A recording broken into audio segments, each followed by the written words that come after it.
un leñador solitario, en el territorio de Oregon. Primavera de 1869.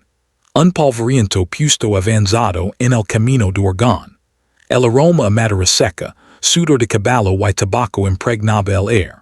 Alrededor de un escenario improvisado, hecho de tablones clavados a cajones de careta, se reunía una multitud de hombres.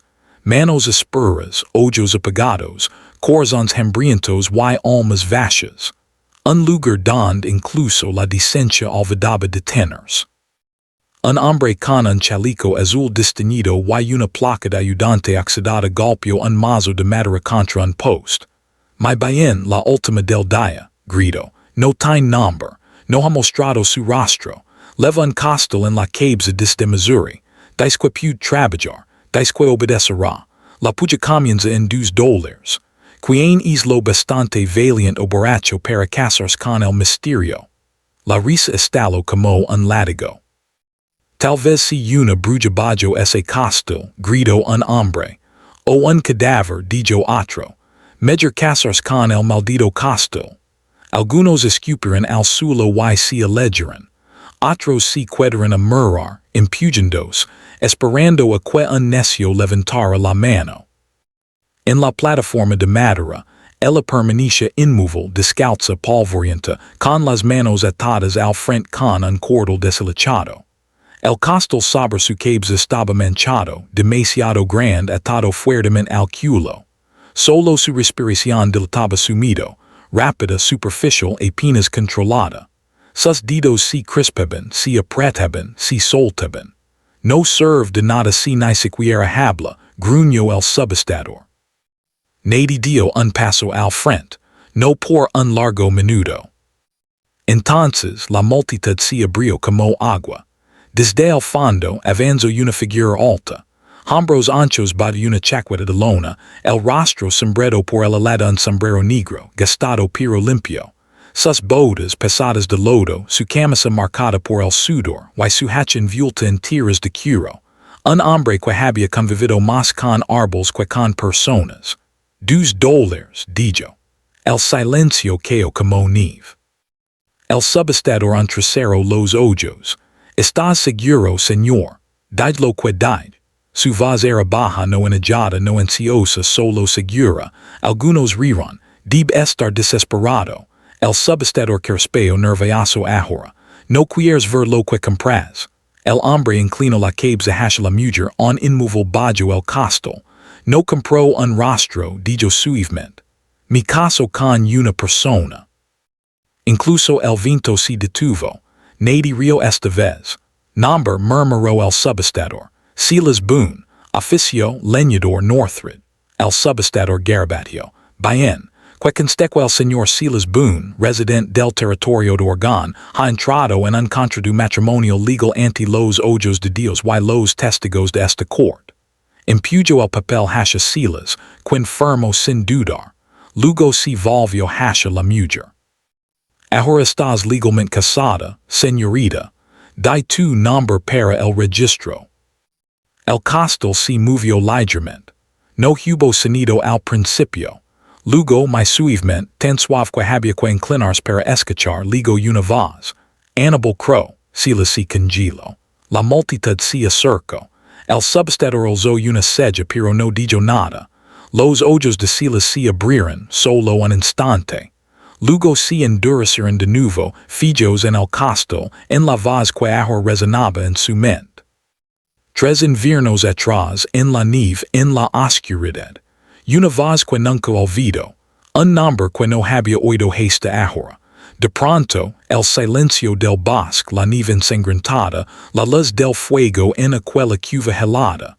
Todo volvió. Bajo de la plataforma lentamente, tomó el brazo de la mujer. No con rudeza, no con urgencia, solo con la firmeza suficiente para decir, ahora estás a salvo. Nadie los detuvo mientras se alejaban. Ni una palabra de la multitud, solo el crujido de las botas sobre los tablones y el susurro de un nombre que temblaba entre ellos.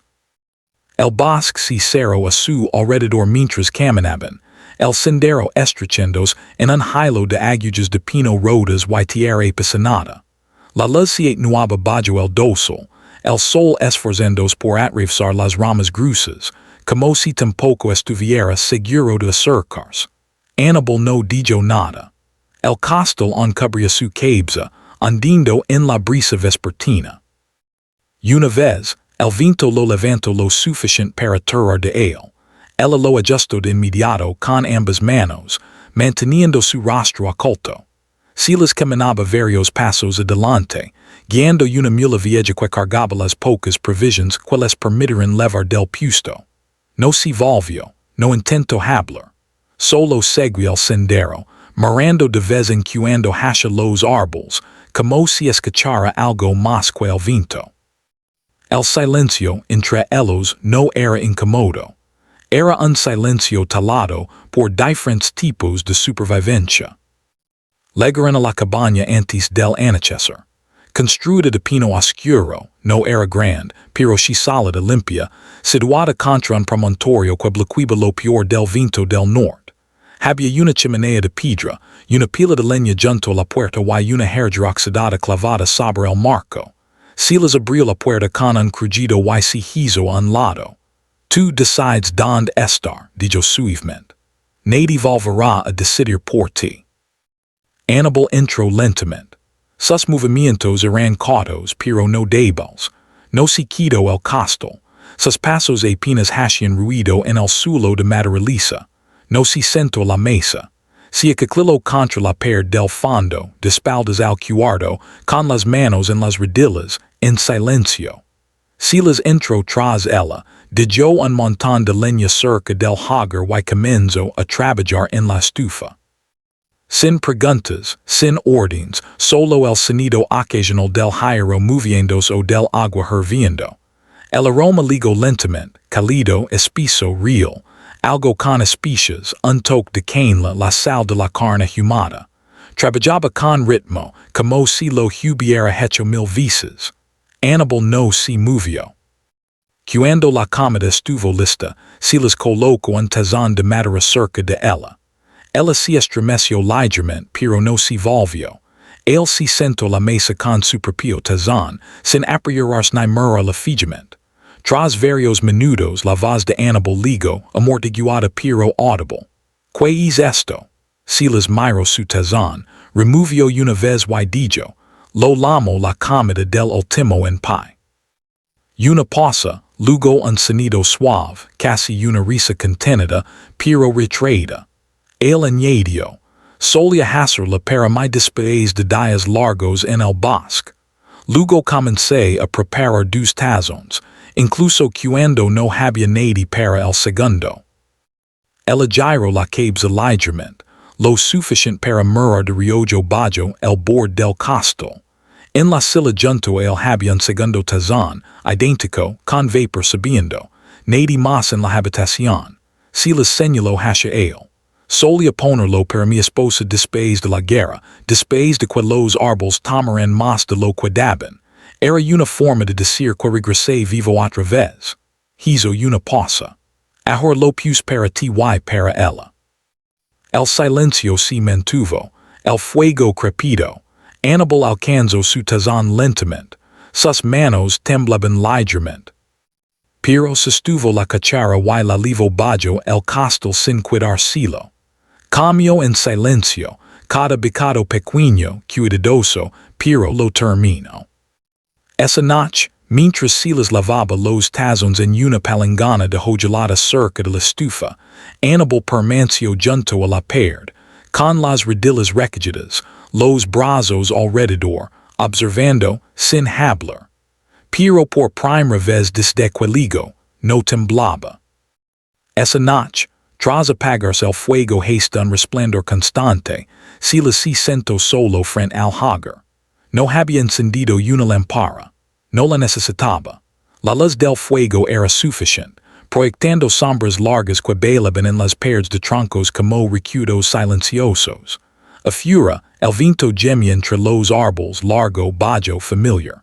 Se inclinó hacia adelante, los codos en las rodillas, dejando que el calor tocara su rostro. Pero no era solo calor lo que sentía. Hace 3 años, un invierno más crudo que cualquiera antes. El tipo de frío que conversa las agujas de pino en cristal y los pulmones en fuego. Había ido demasiado al norte por madera, codicioso por troncos, turco por orgullo. Resbalo en una pendiente, si torció la pierna y cayó en un banco de nieve donde no había sendero. Cuando la nieve cubrió su espalda dejó de luchar. Pero entonces, manos asperas calosas lo jalaron. Recuerdo el dolor, el peso de su cuerpo moviéndose contra la roca, luego la oscuridad. Despertó junto a un fuego, en una pequeña cueva escondida tras una cortina de hilo. El fuego crepitaba a su lado, y un olor terroso amargo como corteza hervida llenaba sus fosas nasales. Frente a él estaba una figura, una mujer. Su rostro estaba oculto bajo un costal atado cuidadosamente, igual que ahora estaba en la cabaña. Levaba capas de lana y cuero remendados, botas casadas con retazos. Sus manos se movían con precisión mientras versa un líquido humín en una taza de hojalata. Cuando habló, su voz no era ni alta ni baja, solo suave, medida, cansada. No necesitas saber quién soy, dijo. Pero no voy a dejar que muras. El intento hablar, pero no salieron palabras. Bebe esto, continuó ella. Es corteza de pino y liquid seco. Ayudará con la fiebre, recordó el sabor, amargo pero bebió. Ella levando la pierna, la apoyó contra piedras calientes, mantuvo el fuego encendido toda la noche. Él entraba y salía de la conciencia, luchando contra el frío, el dolor y los sueños que intentaban levárselo. Cuando despertó de nuevo, la luz de la mañana, azul y cruel, ella se había ido. Solo quedaba el fuego bajo y protegido, y junto a él, doblado cuidadosamente, un cuadrado de tela bordado con flores púrpuras en hilo desigual, no más grande que una palma. Un recuerdo, o tal vez un mensaje. Lo guardó en lo tenía, doblado en el bolsillo de su chaqueta. Y ahora, en la cabaña detrás de él, una mujer con la misma voz, las mismas manos silenciosas, el mismo costal sobre su rostro y un nombre. Annabel Crowe. Cerró los ojos inclinándolos más hacia el fuego. No necesitaba pruebas. Lo había sentido en el momento en que él habló en el escenario de la subasta. No el nombre, el sonido. La mujer que lo salvó no quiso ser vista, no quiso ser conocida. Y aquí estaba de nuevo, en oculta, en sin nombre para el mundo, pero no para él. No se lo dijo esa noche. Dijo que el recuerdo vivir dentro de él, un recuerdo silencioso entrepasado y presente. Miró hacia la figura pequeña colocada cerca de la pared del fondo, el costalón en su cabeza, la espalda envuelta. El mismo miedo, la misma necesidad de desaparecer. Pero esta vez, pensó Silas, no estaba sola. Y tal vez eso era el comienzo de algo que podía vivir más allá de la nieve. El bosque contuvo el aliento esa mañana. La niebla se aferraba las raíces, enroscándose en la base de los árboles como secretos demasiado temidos para alzarse. Un viento suave pasaba por las agujas arriba lento, como si tampoco quisiera interrumpir. Annabel salió sola de la cabaña. Camino en silencio, con los brazos cruzados sobre el pecho, hacia el alto pino, que se alzaba como un centinela al borde del claro. El costalón cubría su cabeza, pero sus pasos ya no vacilaban. Su espalda estaba más recta, no orgullosa, pero ya no encorvada. Se sentó en la base del árbol, giró ligeramente el rostro hacia donde el sol temprano se filtraba entre las ramas. Con manos temblorosas, aflojó el nudo tras su culo. El costal se deslizó lo suficiente para dejarla respirar al aire libre. Su boca, su nariz, un fragmento de mejilla. No era desafío. Era un comienzo. Silas la veía desde el patio lateral, donde estaba arrodillado junto a una palangana de madera, excitando los dientes de su sierra. No se levantó, no llamó, pero tras un momento habló bajo firme como si hablara más a los árboles que a ella. Una vez me lastimé gravemente, en un invierno profundo, me perdí cerca de Black Ridge. Debería haber muerto ahí. Sus dedos se movían por la hoja, limpiándola. Alguien mi encontro mi levo a una cuva mi salvo la vida. Hizo una pausa. Levaba un costal en la cabeza no dijo su nombre, apenas dijo que viera sus manos. Giro la cabeza ligeramente, no para murmurarla directamente, sino para que sus palabras llegaran más claras. Tu vas suna justo como la de ella. Hubo un silencio, luego un sonido, el suave rose de la tela deslizando sobre la piel. Él no se movió, ni siquiera cuando sintió sus ojos sobre él. Cuando finalmente levantó la vista, ella lo miraba fijamente. El costal descansaba en su regazo. Su rostro no estaba deforme. No era monstruoso. Era humano, pero levaba una marca que nadie podía ignorar. Una cicatriz larga y curvicúrea desde su sin derecha hasta justo encima de la línea de su mandíbula. No fresca, no sangrante, pero profunda, permanente, como si dedos crueles y frenéticos hubieran intentado arrancar algo de ella que no cedía. Lo miró sin esconderse pero tampoco orgullosa, solo desnuda, su voz ligó en un susurro. El hombre que dirige la pensión don trabajaba me dijo que podía quedarme con una habitación si daba algo más. Trajo saliva. Dije que no le gustó eso. Miro hasha bajo por un instante luego a Silas. Vino por mí, luché lo empujé, si resbaló. Su cabeza golpeó la estufa. Miro más allá de él hasha el recuerdo. Murió, corre. La mandíbula de Silas se tensó pero no dijo nada. Annabel continuó su tono bajo y uniforme. Dijeron que lo maté a propósito que lo atrich que todo fue planeado. Su voz tembló. No había testigos, nadie me creyó. Miró sus manos. Mi lembran mentirosa tentadora asesina. Silas se puso de pie, limpiándose las manos con un trapo. Annabel siguió. Mi venderan para pagar sus deudas, mi pasaran de mano en mano como ganado. Mi cubrirán el rostro para que fuera más fácil, para convertirme en nada. Miró el costal en su regazo. Levé esto para que la gente no me viera como veneno, para que no vieran la cicatriz y decidieran mi valor antes de que hablara. Lo miró de nuevo, con ojos vidriosos pero fieros. No pedí ser salvada, no pedí ser comprada pero estoy cansada de esconderme. Silas no dio un paso hacia ella, no la tocó, solo asintió.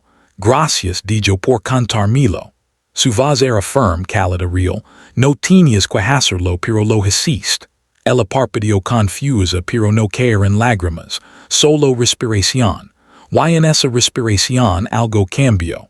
Por primera vez desde que ligo no era una sombra.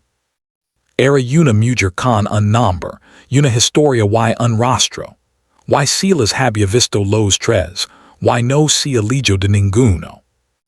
El sol se deslizó lentamente por el bosque la mañana siguiente. Su luz dorada y tentativa derramandose por la ventana sobre la mesa. El polvo danzaba perezosamente en el rayo, como pequeños espíritus entre las vetas de madera de las paredes, bendiciendo el silencio. Dentro de la cabaña, el aire estaba quieto, no con miedo, sino con la calma de la comprensión, como el aliento contenido tras compartir algo frágil y recibirlo con cuidado. Annabel apenas había hablado desde el día anterior, pero no había alcanzado el costal. No lo ponía sobre su cabeza antes de dormir, ni lo guardaba doblado a los pies de su cama como un escudo esperando la batalla.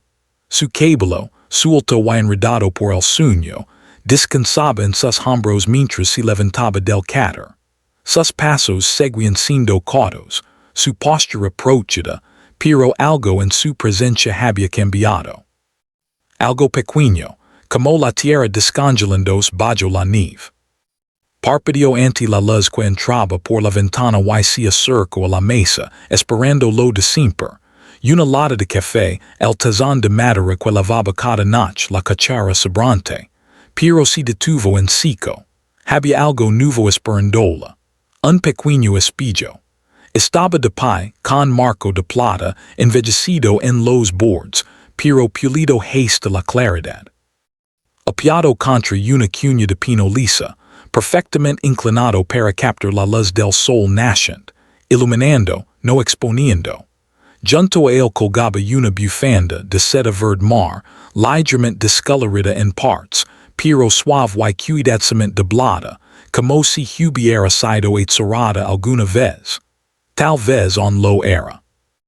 No había nota, ni gesto que señalara hacia ellos, solo el espejo y la bufanda colocados allí como si siempre hubieran pertenecido a esa mesa, como si ella siempre hubiera estado destinada a encontrarlos. Annabel los miró por mucho tiempo. No se movió. No al principio. El fuego en la estufa se había apagado, y solo el crepitar de los pinos viejos y el crujido ocasional de las vigas llenaban la habitación. Afuera el bosque comenzaba a despertar, el susurro de un pájaro en las ramas, el lento godeo del rocio desde los aleros. Se acercó a la mesa lentamente, como si temiera que el espejo reflejara algo que no pudiera soportar. Pero cuando lo alcanzó miró, lo que veía no era nuevo. Había sentido su rostro cientos de veces desde el día en que su mundo se rompió.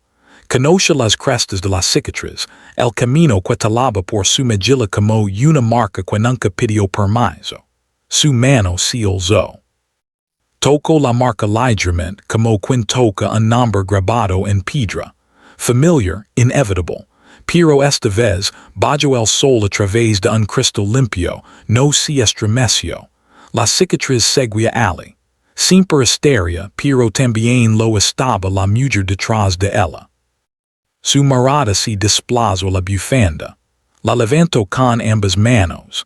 Se deslizó entre sus dedos como agua de río. Fresca, suave, amable. Había cuidado cosido en cada fibra. La levó a su cabeza no para ocultar la cicatriz, sino para moldear lo que otros verían, para suavizar el contorno, para tomar el control de su propia imagen, no por vergüenza, sino por elección. La bufanda se asentó en su lugar como si perteneciera a él. En el espejo, emergió una nueva figura. No la chica casada de la subesta, no el fantasma de la tormenta de nieve, sino una mujer plena, erguida, encargando lo que había vivido, pero ya no enterrada por ello. Detrás de ella ligó un sonido. Botas suave sobre madera, no se volvió, no necesitaba hacerlo. Silas estaba en la puerta, un hombro apoyado en el marco. Había entrado sin una palabra como era su costumbre, pero la mirada en su rostro no era de cautela ni sorpresa, era de reverencia silenciosa. Inclinó la barbilla hacia la bufanda. Eso era de mi esposa, dijo, con voz firme. La usaba cuando necesitaba sentirse ella misma de nuevo. Los dedos de Annabel rozaron la seda cerca de su sien. Pensé que tal vez te vendría bien a ti también, añadió. Ella se giró ligeramente hacia él, sin retroceder, sin defenderse. Él sostuvo su mirada, inquebrantable. Luego, con una voz tan suave como el musgo y igual de anclada, dijo, quien intent hacerte sentir vergüenza por lo que vives está ciego. Una pausa. Y los ciegos no tienen derecho a juzgar la belleza. Su garganta se apretó. Las lágrimas llegaron lentas, pero llegaron, no agudas, no desesperadas, sino cálidas, purificadoras. Volvió a mirarse en el espejo. Luego, suavemente, extendió la palma contra el cristal, encontrando su reflejo a medio camino. Y por primera vez en mucho tiempo, Annabel Crowe se permitió ser vista. La paz que talaron en el bosque no duró sin desafíos. Nunca lo hasha, no en esas tierras. El problema ligó a caballo solo, bajo un cielo magalado por la luz de la tormenta. El hombre era delgado, de piernas largas, su gabardina rota por el viento del camino y miles crueles. Sus ojos grises, afilados, despiadados, cortaban a través de la multitud del salón como un cuchillo en cuero maduro. Si hacia lamer Cutter, y Cutter no era un vagabundo. Era un cazarrecompensas, del tipo que leía hulas como escrituras y olía secretos bajo las botas. Un rumor ligó desde el sendero del sur. Una chica con una cicatriz, escondida en las colinas, con el rostro antiscubierto ahora visible. Alguien susurro que tenía sangre en las manos y un leñador como escudo. Cutter escucho. Lugo cabalgo. Cuando ligo al puesto de tala cerca de Northridge, hasha demasiadas preguntas. Si presento como un viajero perdido, dijo que buscaba trabajo con los leñadores, mencionó que había oído de un hombre llamado Boon, que vivía en lo profundo del bosque. Silas lo encontró por casualidad cerca del cobertizo de suministros. Una mirada y lo supo, no por las palabras. Cutter era cortés, medido, pero la forma en que esquinaba la línea de árboles, la quietud en su postura, era la quietud de una serpiente antes de atacar. Esa noche Silas regresó a la cabaña. Su rostro estaba más frío que el viento. Te está casando, dijo simplemente. Annabel no habló al principio. Estaba junto a la estufa, removiendo una sopa que se había diluido con los recuerdos. Sus ojos estaban firmes pero lejanos. Luego, sin una palabra, cruzó la habitación, abrió el bol de madera al pie del cáter y sacó el costal, doblado cuidadosamente, intacado desde la mañana en que lo dejó. Lo sostuvo en sus manos por mucho tiempo.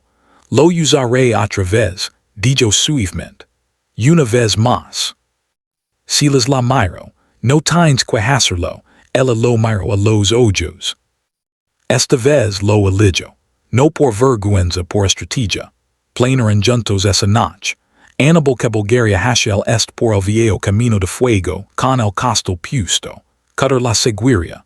No resistiría una chica sola, marcada y cubierta, un fantasma renacido. Silas tomaría el paso de la montaña, cruzaría y se reuniría con el sheriff en el pueblo. Si el plan funcionaba, Cutter la seguiría directo a la trampa. Y así fue. Al amanecer, con el cielo apenas sonrojado, Annabel montó el segundo caballo de Silas y salió, con el costal bien puesto, el corazón latiendo fuerte. No tembló esta vez. Miró hacia adelante. Al atardecer, Cutter había mordido el anzuelo. La siguió hasta las rocas del este, donde Silas esperaba con el sheriff y dos hombres de la patrulla de la cresta. Cutter desenfundó primero, pero no lo suficientemente rápido. Fue desarmado, atado y arrollado sobre su propio caballo, acusado de persecución ilegal, intento de asalto y intención de matar. Annabel lo observó todo desde la cima de la colina, su figura en oculta bajo el costal. Solo cuando Cutter se fue bajo, cuando ligo junto a Silas él dio un paso adelante para ayudarle a desmontar, ella lo permitió. Luego lentamente desató el nudo en la base de su culo. El costal se deslizó. Lo dobló una vez dos, luego lo sostuvo en ambas manos mirando la tela. Silas la observó, inseguro de lo que haría. Ella lo miró, su expresión tranquila pero sin miedo. Me salvo una última vez, dijo, no porque me oculto, sino porque lo usé. Él asintió. Y ahora que harás con él. Ella miró los árboles, el sendero que se desvanecía, el mundo por el que una vez se movió como sombra. Dobló el costal una vez más y lo guardó bajo el brazo. Lo guardaré, dijo suavemente. No como jola, sino como prueba. Silas alzó una ceja. Prueba de que, ella sonrió. De que incluso lo que alguna vez fue mi presión puede convertirse en mi escudo, si lo elijo. Y por primera vez, había luz en su voz. No la luz de la risa, sino la de una mujer que había vivido la oscuridad y ahora podía nombrarla. Fue a media tarde cuando ligó el golpe. Un toque lento, inseguro, no del tipo que exige, sino que pedía permiso. Silas abrió la puerta de la cabaña y encontró a una mujer en el porche. Su vestido estaba gastado, manchado por el viaje, y sus botas levaban el polvo rojo de caminos largos. Su piel era oscura, su postura recta, sus ojos cautos pero amables. Sostenía su sombrero con ambas manos. Me llamo Mavis, dijo. Mavis Green. Trabajaba en la pensión Ridley. Ayudante de cocinera principalmente. Detrás de Silas, Annabel apareció en la puerta. Si congelo al ver la mujer, Mavis dio un paso atrás pero si detuvo. Hoy que estabas por aquí dijo suavemente. Y pensé que era hora de dejar de ser cobarde. El viento susurró entre los pinos mientras el silencio se extendía entre ellas. Vi lo que pasó esa noche, dijo Mavis. Vi como te arrastró a esa habitación trasera, escuché tu grito, escuché el golpe, pero no hablé. Necesitaba el trabajo, necesitaba comer. Los dedos de Annabel se apretaron contra el marco de la puerta. No estoy orgulloso de eso, continuó Mavis, pero puedo corregirlo ahora si me dejas. Más tarde, conté en la mesa Mavis relato todo, detalles que solo alguien que realmente estuvo allí podría saber. Describió los mortones, la sangre, el silencio que siguió. Debería haberlo dicho entonces, susurró. Pero lo diré ahora. Estabas diciendo la verdad. Con la ayuda de Silas, lo escribieron todo. Mavis firmó la declaración jurada con una caligrafía fuerte y cuidadosa. La carta fue sellada y enviada a la oficina judicial más cercana por un mensajero a caballo. Pasaron semanas. El bosque se volvió más verde. El cielo se calentó. Luego una mañana el sheriff llegó con un solo sobre en la mano. Silas lo abrió en el porche. Lo leo dos veces antes de llevarlo dentro. Annabel lo tomó en sus manos. Las palabras eran pocas. Los cargos contra Annabel Crowe fueron retirados. Caso cerrado. Orden rescindida. Lo leo una y otra vez. Luego salió, pasó la pila de leña, los caballos, hasta la línea de árboles. Encontró el viejo pino donde una vez había enterrado el casto. Se sentó en su base pasando los dedos por el musgo respirando, no laro, no río, solo cerró los ojos. Y en una voz apenas más que un susurro dijo, por primera vez en mi vida no tengo que jurar. La justicia había legado, no con trompetas, no con aplausos, solo con la verdad, y la fusa silenciosa de alguien que finalmente decidió apoyarla. La primavera ligó suavemente a la cresta. Los árboles, antes desnudos y frágiles, ahora levaban brotes suaves como promesas esperando florecer. La niebla legaba al amanecer, pero era más ligra, como si incluso la bruma estuviera cansada de ocultarse. Los pájaros cantaban de nuevo. El río se movía con propósito. El bosque se sentía indulgente. Silas había estado ocupado. Con madera sobrante y un cuidado silencioso, construyó un dosel modesto justo afuera de la cabaña, cerca del borde donde las flores silvestres comenzaban a reclamar el césped. No era grandioso, 4 vigas verticales, un arco simple cubierto de lino, pero era fuerte como él. Invitaron a pocos. Mavis ligó, sonriendo ampliamente con un vestido que no combinaba, pero que se adaptaba a su espíritu. El viejo herrero del pueblo trajo una botella de brandy de manzana. La esposa del tendero levó una canasta de pan y un ramo de lavanda de montaña. No eran muchos, pero eran suficientes. Dentro de la cabaña, Annabel estaba frente al pequeño espejo que Silas le había dejado meses atrás. Su vestido era de muselina simple, color crema, cosido a mano, le quedaba perfectamente porque ella misma lo había hecho con dedos firmes y noches tranquilas. En la cabe se levaba un velo. Estaba hecho del costal, el mismo que alguna vez ocultó su vergüenza, su miedo, su nombre. Pero ahora era algo más. Silas lo había lavado, secado al sol y cortado con cuidado. Los bordes estaban cosidos con hilo blanco, del tipo usado para remendar lino viejo. Y en las esquinas, bordadas en purpuretano, había pequeñas flores silvestres, casi idénticas a las cosidas en el pañuelo que ella dejó en la nieve. Cuando salió de la cabaña, el bosque se quedó en silencio. Silas estaba bajo el arco de madera, con las manos cruzadas, el corazón lino. Se había recortado la barba, pulido las botas y planchado la única camisa que tenía sin manchas de savia. Pero nada de eso importó cuando la veía. Ella avanzó lentamente, como si la tierra finalmente la hubiera dado permiso para ser vista.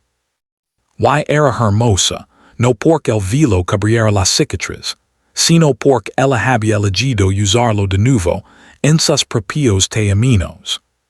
Cuando ligó a él, Silas tomó sus manos. Su voz era baja, pero cada palabra era firme. No importa que cubriera tu rostro, dijo, siempre fuiste la mujer que elegí desde el principio. Hizo una pausa, mirándola a los ojos. Y ahora eres la mujer junto a la que juró estar hasta el final. Annabel sonrió, no con la cautela de alguien que había sido herido, sino con la paz de alguien que finalmente había sanado. Susurró, y yo juro lo mismo. No había sacerdote, no había votos leídos de libros, solo ellos, los árboles y las personas que más importaban. Y cuando se besaron, suave y seguro, el viento sopló lo suficiente para agitar el lino arriba. Caer en unas gotas de lluvia, lidras como un suspiro. Mavis se inclinó hacia el herrero y dijo, no pensé que vería un costal de arpillera convertido en velo de novia. Tras un momento, añadió, nunca pensé que podría ser tan condenadamente hermoso. El herrero rió. No es el costal, dijo. Es lo que ella hizo con él. Más tarde esa noche, mientras el fuego crepitaba y las risas se mezclaban con el canto de los pájaros, Annabel se sentó junto a Silas en el porche. El velo descansaba doblado en su regazo. Pasó los dedos por el borde bordado. Que curioso, dijo. Esto solía significar todo lo que temía. Él la miró. Y ahora, ella sonrió. Ahora significa todo lo que elegí. Silas asintió. Extendió la mano, entrelazando sus dedos con los de ella. Se quedaron así hasta que salieron las estrellas. Y el bosque, que alguna vez fue su prisión, ahora los abrazaba como hogar. Así bajo los imponentes pinos y un velo nacido de la vergüenza. Annabel Crowe y Silas Boon encontraron lo que tantos habían perdido en la frontera. Paz, no en olvidar el pasado, sino en reclamarlo. Su amor no borró el dolor, las cicatrices ni el silencio. Pero transformó lo que alguna vez los ató en algo que podía bendecirlos. Porque a veces, en el salvage east, sobrevivir no era solo aferrarse. Era elegir que aferrar.